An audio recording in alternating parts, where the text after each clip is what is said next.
Hello दोस्तों, आपका YouTube channel geo science में स्वागत है। क्लास 12 का फिजिक्स पिछले लेक्चर में देखा होगा कि हम लोग गॉस लॉ का एप्लीकेशन पढ़ रहे थे। Gauss law is always applicable but not always useful.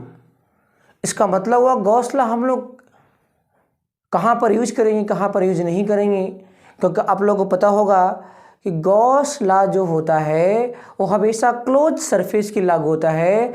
जब कोई बॉडी उसके अंदर कोई चार्ज नहीं होगा तो हम लोग गॉस लॉ का जो फार्मूला है यूज नहीं कर सकते हैं।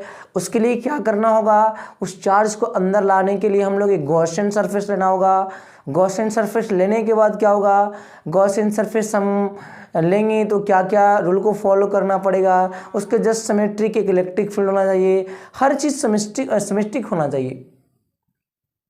हम लोग गॉस लॉ का एप्लीकेशन पढ़े कि electric field due to an infinite uniformly charge long wire, uniformly charge long wire का इलेक्ट्रिक फील्ड का वैल्यू क्या होगा।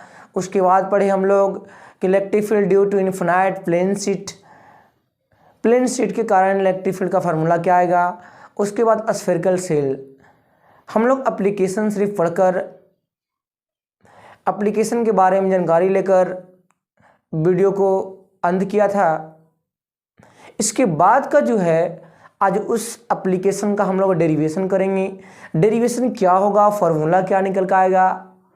जो फर्स्ट डेरिवेशन है वो बहुत इंपॉर्टेंट है, आप लोग इसको ध्यान से नोट कर लीजिएगा, क्योंकि इससे क्वेश्चन बिहार बोर्ड का 5 नंबर का क्वेश्चन पूछता है, बहुत इंपॉर्टेंट है। जो आप लोग को पता होगा कि ये लेक्चर कितना इंपॉर्टेंट है। चलिए इस लेक्चर के बारे में हम लोग जानकारी प्राप्त करते हैं, क्या है ये। पहला जो है पॉइंट है कि electric field due to infinite long uniformly charge wire, uniformly charge wire का इलेक्ट्रिक फील्ड का वैल्यू क्या होगा। हमने क्या लिया, एक लॉन्ग वायर लिया, लीनियर लॉन्ग वायर, जो हम लोग लीनियर चार्ज डेंसिटी पढ़े थे। ये लॉन्ग वायर जो है, यूनिफॉर्मली लॉन्ग वायर जो है, ये क्या है, हमेशा ये क्लोज सरफेस में नहीं है, ये ओपन सरफेस में है। इसको हमने क्लोज सरफेस में करने के लिए एक गॉसियन सरफेस लिया। गॉसियन सरफेस क्या है, इस लाइन चार्ज के कारण जो भी इलेक्ट्रिक फील्ड निकलेगा और इस गॉसियन सरफेस के कारण जो भी इलेक्ट्रिक फील्ड निकलेगा वो सिमेट्रिक होगा। ये गॉसियन सरफेस हो गया, हम लोग यहाँ पर लिख देंगे गॉसियन सरफेस। ये गॉसियन सरफेस कैसा है, तो सिलिंड्रिकल है। यही चीज़ के बारे में लिखा हुआ है, यहाँ ध्यान दीजिएगा। लिखा हुआ consider an infinite long uniformly positive charge having uniformly linear charge density lambda. Linear charge density का सिंबल क्या होता है, लैम्डा होता है। आप लोग पढ़ोगे linear charge density, volume charge density और सरफेस चार्ज डेंसिटी। उसमें एक आ गया लीनियर चार्ज डेंसिटी जिसका सिंबल होता है लैम्डा। यहाँ पर लिखा हुआ है let P be the point at a distance R from the infinite long wire. हमने क्या लिया, एक गॉसियन सरफेस पर पी पॉइंट लिया जो लीनियर चार्ज से आर डिस्टेंस है। आर डिस्टेंस, यहाँ पर एक एलिमेंट्री एरिया लिया, यहाँ पर इलेक्ट्रिक फील्ड रेडियली आउटवर्ड जा रहा है। इलेक्ट्रिक फील्ड का डायरेक्शन हमेशा एरिया वेक्टर के अलॉन्ग ही होता है, इसीलिए थीटा का मान कितना डिग्री होगा, 0 डिग्री होगा। यहाँ पर एक मुख्य पॉइंट लिया गया है। नाउ अब the cylindrical Gaussian surface of the radius r and length l। एक सिलेंड्रिकल गॉसियन सरफेस लिया गया है, इसका रेडियस r है, इसका लेंथ कितना l है। अबाउट द लाइन चार्ज के अबाउट इट्स एक्सिस पर।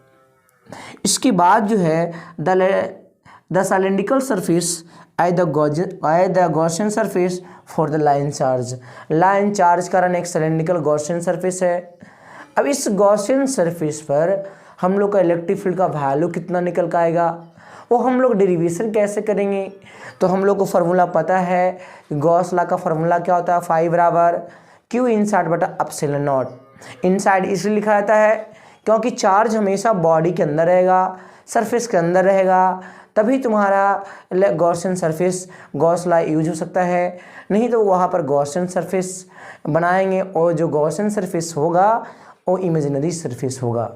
चलिए आगे चलते हैं हम लोग। According to Gauss law phi बड़ा फार्मूला है क्यू बटा एप्सिलॉन नॉट, यहाँ पे इंसाइड कर सकते हैं।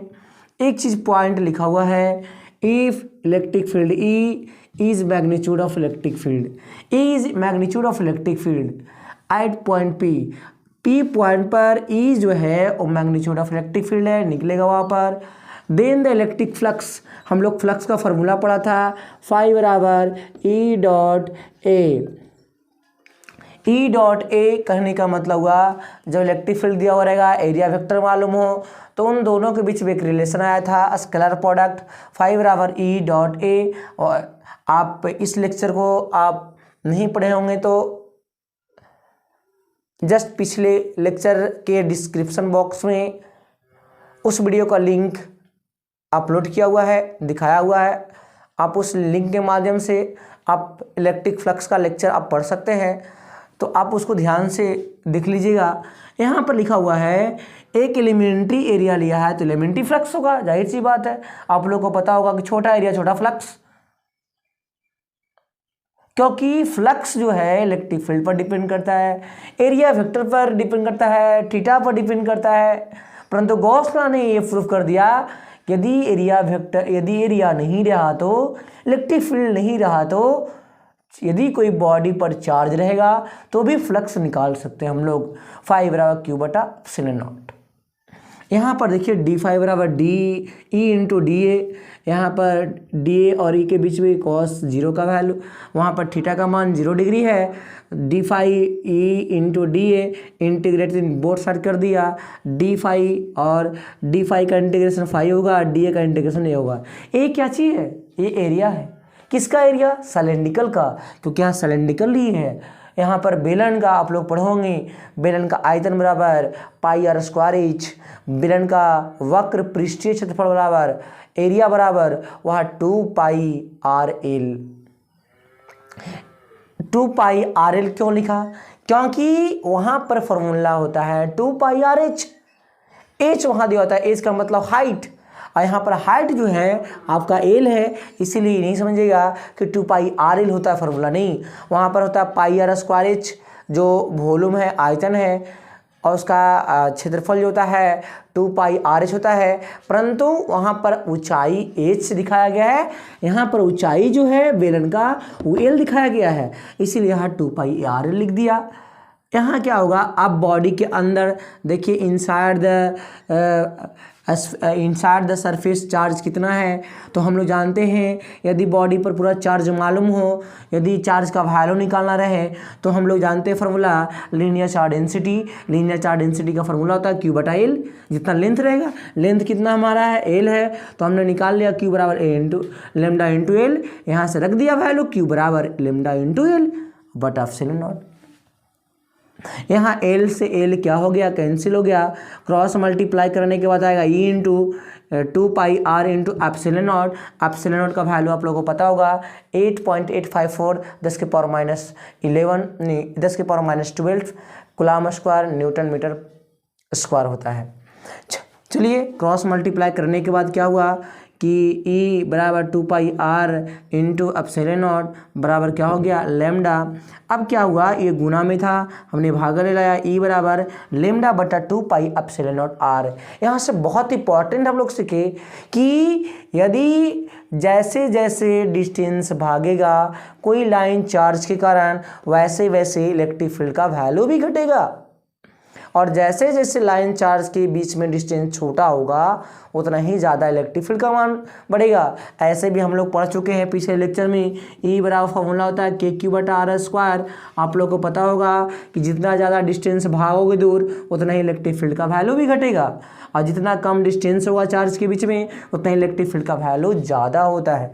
तो ये ई बराबर लेमडा बटा 2 pi epsilon not into R. यहाँ पर क्या है, लेमडा आपका वैल्यू दिया हुआ रहेगा, बट 2 कांस्टेंट टर्म है, पाई कांस्टेंट टर्म है, एप्सिलॉन नॉट कांस्टेंट टर्म है, आर का वैल्यू वहाँ पर रेडियस दिया हुआ रहेगा, इलेक्ट्रिक फील्ड का वैल्यू निकालना है। इस ई बराबर लेमडा बटा 2 pi epsilon not into R आ गया। तो आप इसको अच्छे से नोट कर लीजिए, ये डेरिवेशन कहीं बहुत ज़्यादा इंपॉर्टेंट है। ये गॉस लॉ का एप्लीकेशन का फर्स्ट लेक्चर का फर्स्ट डेरिवेशन था, आप इसको अच्छे से नोट कर लीजिए। आने वाला जो अगला पॉइंट है वो हम लोग पढ़ेंगे electric field due to infinite plane sheet, इसके बारे में पढ़ेंगे। इन्फिनाइट प्लेन शीट के कारण इलेक्ट्रिक फील्ड का वैल्यू कितना निकल के आएगा, तो हाँ निकल के आएगा सिग्मा बटा 2 एप्सिलॉन नॉट। तो इस वीडियो में बने रहने के लिए आपका समय शुभ हो। जय हिंद।